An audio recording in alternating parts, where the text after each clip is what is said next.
The Nose is an 1836 short story by Ukrainian-Russian dramatist and pioneer of Russian literary surrealism Nikolai Gogol.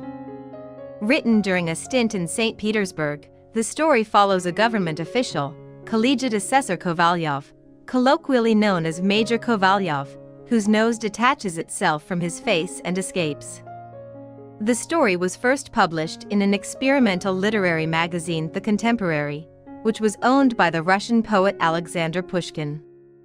Literary scholars and historians have speculated that Gogol chose the nose as the plot's central device because he was anxious about his own nose, which was unusually shaped. The author frequently referred to it comically in his correspondences. One of Russia's first modern absurdist stories, The Nose is now ubiquitous in St. Petersburg. The Nose contains 3 parts.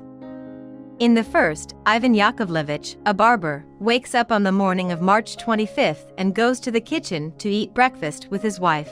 To his delight, his wife has made a loaf of bread. He cuts the loaf in half and discovers a nose buried within. He immediately recognizes that the nose belongs to one of his steadiest customers, Major Kovalyov. Ivan's wife tells him to get rid of the nose, so he swaddles it in cloth and walks outside, where he prepares to throw it off a bridge. Just as he is about to toss it into the Neva River, a police officer stops him and reprimands him for looking suspicious.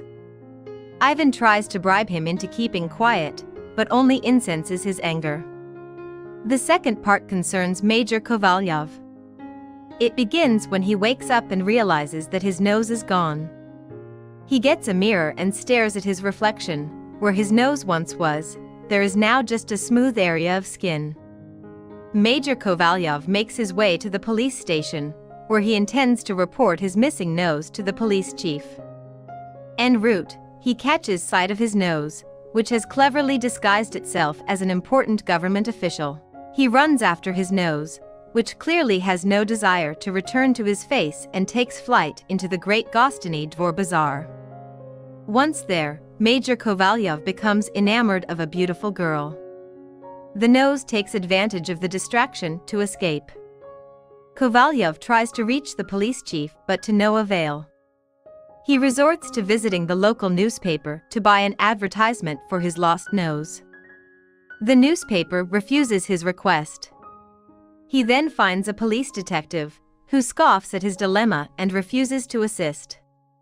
Defeated, Major Kovalyov goes home to his flat.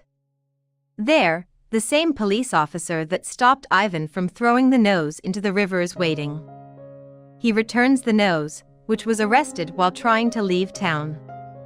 At first elated, Major Kovalyov is disheartened to see that the nose cannot easily be reattached, even by a doctor. The following day, he writes to Madame Alexandra Pushkin Grigorievna, a woman who is courting him on behalf of her daughter.